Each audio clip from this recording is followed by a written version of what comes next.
188 of the Constitution confers power on this court, subject to the provisions of any act of the Parliament and any rules made by the Supreme Court, to review any judgment pronounced or any order made by it, whereas Order 27, Rule 1 of the rules lays down that subject to the law and practice of the court may review its judgment, order of any civil proceedings on ground similar to those mentioned in Order 47, Rule 1 of CPC, and any criminal proceeding on the ground of an error apparent on the face of the record.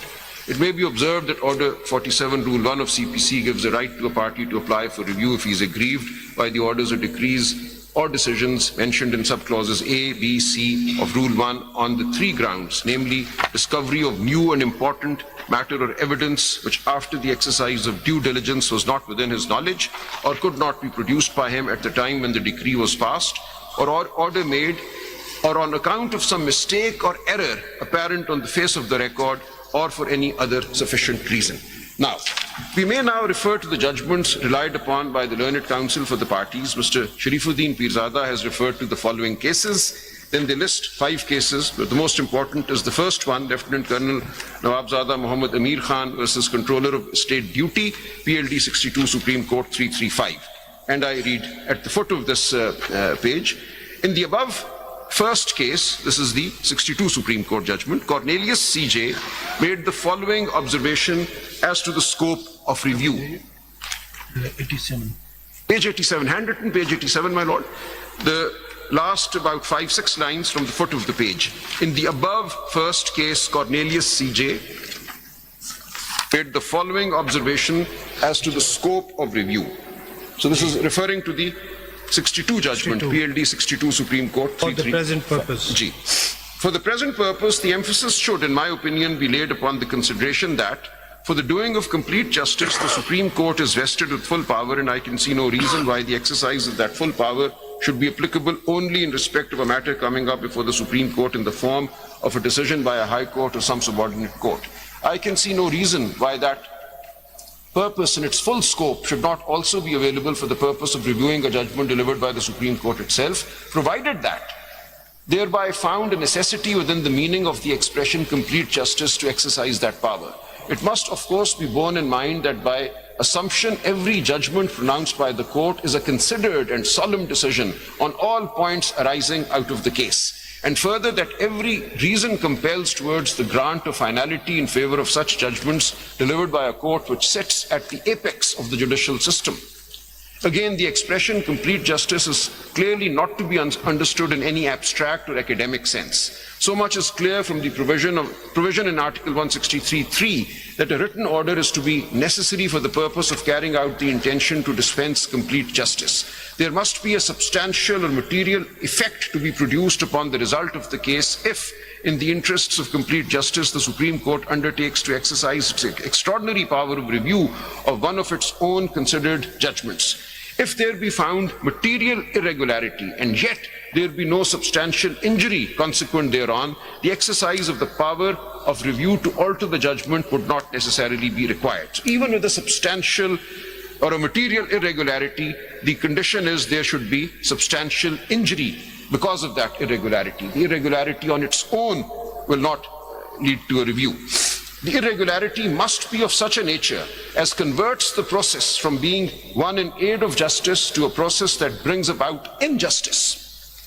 Where, however, there is found to be something directed by the judgment of which review is sought, which is in conflict with the Constitution or with the law of Pakistan, there it would be the duty of the court unhesitatingly to amend the error.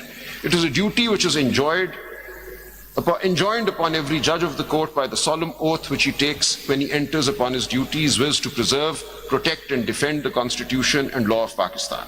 In the above report, Kekaus J., who rendered his separate opinion, made the following observations. To permit a review on the ground of incorrectness would amount to granting the court the jurisdiction to hear appeals against its own judgments, or perhaps a jurisdiction to one bench of the court to hear appeals against other benches. And that surely is not the scope of review jurisdiction. No mistake in a considered conclusion, whatever the extent of that mistake, can be a ground for the exercise of review jurisdiction. On a proper consideration, it will be found that the principles underlying the limitations mentioned in Order 47, Rule 1 CPC are implicit in the nature of review jurisdiction. While I would prefer not to accept those limitations as if they placed any technical obstruction in the exercise of the review jurisdiction of this court, I would accept that they embody the principles on which this court would act in the exercise of such jurisdiction. It is not because a conclusion is wrong, but because something obvious has been overlooked. Now, this is the other main ground for review. There should be injury caused and something was overlooked. Some important aspect of the matter has not been considered that a review petition will lie. It is a remedy to be used only in exceptional circumstances. Now, I pause here, Lord. This lays down, I would submit, Where any exceptional circumstances has been clarified. Yes, where- what are the Yes. otherwise pehle exceptional circumstances kya ho sakte hain? where Aapke material case mein injury मैं has been caused, injustice has been caused, that is what the circumstances are. Somebody has to come and claim that I have been subjected to injustice because of this judgment and because of this error in this judgment. So error. You mean to say injustice was caused to you, which was rectified by the judge? Now, what is the situation here? And The intent, absolutely, sir, absolutely. The intent of the Constitution, clearly, all 13 of your lordships accepted this, is to create a parliament which is representative of the will of the people. That is the supreme value that our Constitution embodies. But in this case, the review applications were allowed. Yes, fine. reading the judgment That is of fine. the- But the principles have been laid down. Because there was some law that was completely missed out on. They had not looked at some provision of the law at all. Yes, which that is not was the not case here. considered ji, and not in considered. fact the- Yeah. So यहाँ पे तो ऐसा नहीं है. An earlier ये- judgment of the Supreme Court were also not considered while deciding Yes, the so issue. that's fine. That is not the case here, I'll submit. There is no provision of the law that was not considered. So in one case, your lord, my lords will see and my lady, a provision of the Tenancy Act was completely overlooked and so on. 5B was overlooked in The one of issue these of cases. reconstruction of building and जी जी वो 5B उन्होंने देखा ही नहीं reoccupation of the था. tenant So after nobody that. had brought a specific section to the attention of the court. They said, look, the section was never before us. So that was the peculiar situation in which somebody was losing a very valuable Section right. 5B of the 5B जी बिल्कुल वही Section था. 13 of the ordinance. ऐसा ही था. And because of that, one party to the litigation was losing very valuable दूसरा भी पढ़ ले proprietary rights. next जो See, in the second case, the second case that they've listed is Fida Hussain versus Secretary Kashmir Affairs. In the second case, this court, comprising the then learned Chief Justice and 4 companion judges, entertained a suo motu review and allowed the same for the following reason. The above case supports the petitioner's stand.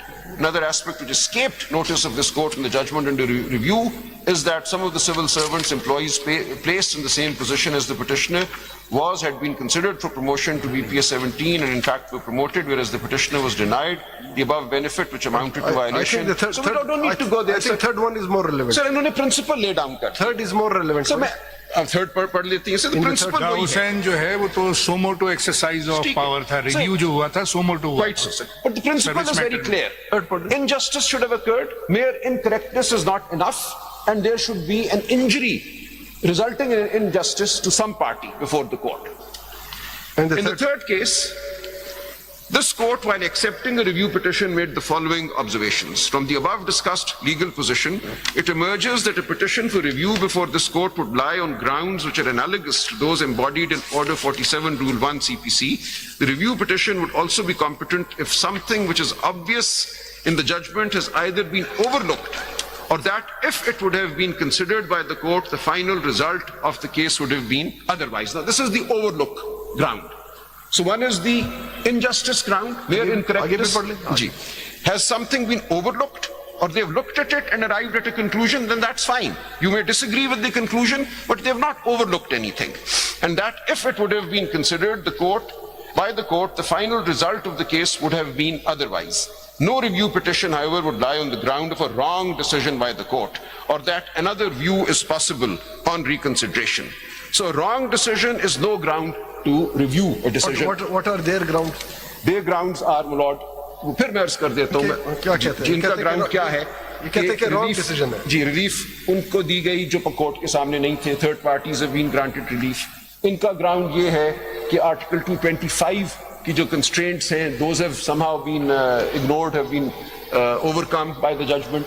इनका ground ये है कि because some people had been declared successful as women and non-Muslim candidates on their behalf, the lists that they had filed, PMLN, People's Party, or before your lordships now.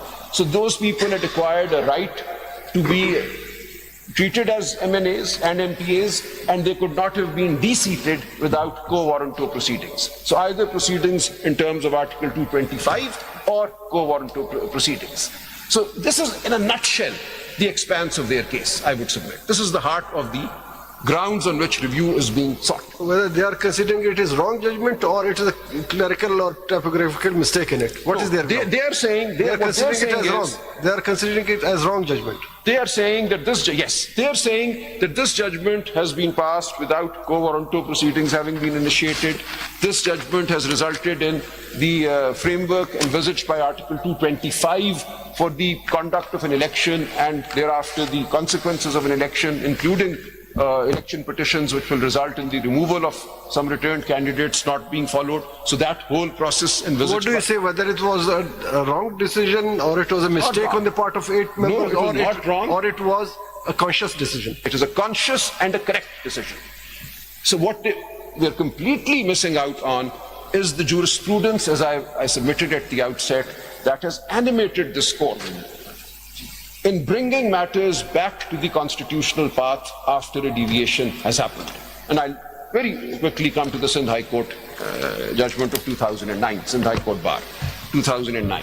The entire jurisprudence is laid down there and then further explained in Khurshid Bhinder's case why certain people who had taken oath of office as judges were removed without any notice being issued to them. No proceedings under Article 209 of the Constitution were initiated in each case. So that was paramateria in the circumstances of that case to Article 225 and election petitions being filed. They said, no need for that. So all of that is explained that when an underlying unconstitutional event is swept aside, is declared to be non-eth, then all consequences, the entire superstructure built on that underlying unconstitutional event, the entire superstructure will collapse. It is not a case of any allegation or slur against any individual. No judge in that case was held to have committed misconduct. He said, look, we are not saying that these people committed any personal misconduct. The recommendation was defective in that case. So whatever. So they're saying, if we say that after the 3rd of November, an unconstitutional setup had come into existence, an unconstitutional Chief Justice had come into existence, his recommendations, an unconstitutional acceptance of those recommendations, we don't have to issue notice to each individual. Correct. The whole superstructure will collapse. And therefore, the judgment holds, I'll come to it in a moment, that I say with respect that then purported Chief Justice Dogar Saab, they held, was never Chief Justice of Pakistan. They held that the so-called removal of Chief Justice Iftikhar Chaudhry was non-eth in law. He should be deemed always to have remained the Chief Justice of Pakistan. They held that all the judges appointed between the 3rd of November 2007 and the restoration, so-called restoration of the legitimate Chief Justice, their appointments were void. They held that even those judges appointed before the 3rd of November 2007 who'd been appointed correctly, but who had then retaken an oath under the PCO that was issued, had conducted an event that made their continuance in office unconstitutional. So they swept aside about 80 or 90 judges of the High Courts through that judgment. Not one notice was issued to any judge who was being removed from office. So they said none of these individuals needed any notice because we have taken away the base on which this entire unconstitutional superstructure Whether any was. review was filed in that case? Yes, then review was What happened filed to that? by Justice, one of the judges who was removed, Khurshid Bhinder Saab. He was one of the effectees, and he filed a review on exactly these grounds. That no proceedings under Article 209 were conducted against me, no notice was issued to me, so I'll come to that judgment in a moment. And they've dealt with all of this. They've said, look, what we've done in Sindh High Court Bar is to remove what was unconstitutional and to cleanse the system of the consequences of that unconstitutional event. We have not leveled any allegation against you that you had to come and defend. We're simply saying whatever has happened after the 3rd of November is unconstitutional. And while doing that, they save some events. Now again, one could ask, where is this power to save some events coming from? There is no law saying that in a situation of constitutional deviation, these are the powers to be exercised by the Supreme Court. These, they say, are inherent powers. So this concept of inherent powers has to be kept in view. They've said, look, we are the ultimate guardians of the constitutional order of the state.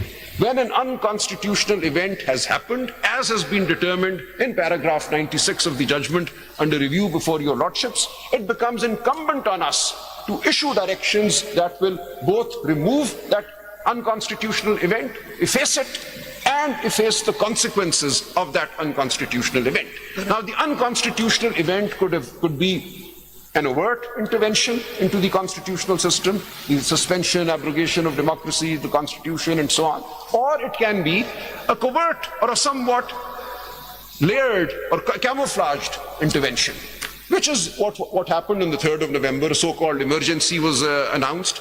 No martial law as such was announced. No suspension of the constitution was announced. No abrogation of the constitution was announced. Yet they said this 3rd November emergency order is unconstitutional and everything that followed was unconstitutional. Similarly, the explanation to Rule 94 was a bomb that was sitting inside the Election Act. It had never before had effect because never before had a political party been de-recognized and its symbol taken away, or de-recognized as a consequence of its symbol being taken away. So this was a new situation that had emerged suddenly on the 22nd of December 2023. So this was a situation that the court has determined in paragraph 96 led to great prejudice to the entire electoral process. And the ultimate sufferers were the people of Pakistan. Because it is the right of the people, and I'll just come to that, the parties and the candidates are there only to give voice to the voice of the people. They are the agents of the people.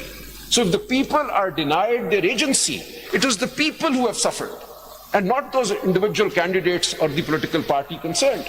So ultimately, before the court, the party was the people of Pakistan, and I'll very soon be submitting that in Article 185(3) proceedings, this court is not denuded of power under Article 184(3). There are several judgments which I'll just be presenting that even while hearing an appeal under Article 185(3), this court can invoke the principles of Article 184(3) and 187, the inherent powers under 187. So 187 leads to 184(3) as well as... Can the Supreme Court exercise power under Article 199 when the matter comes from High Court? Yes. Under the 199? Yes, it can access all powers of 199 as well. So, my lord, what the High Court can do, or what the Supreme Court can do when hearing an appeal under Article 185(3) is to exercise all powers of the High Court, because the appeal is a continuation of the proceedings before the High Court. So if the High Court was seized of the matter under Article 199, then all of those... Subject to grant leave. Yes, obviously subject to grant of leave. Then all of those powers of the High Court under Article 199, in particular 199(1)(c), which is an underused provision of Article 199, which is a power to issue any direction to any person for the enforcement of fundamental rights, not just public officials. So the other provisions of Article 199 permit issuance of directions to public functionaries, persons performing functions in connection with the affairs of the state. But 187 says subject to clause 2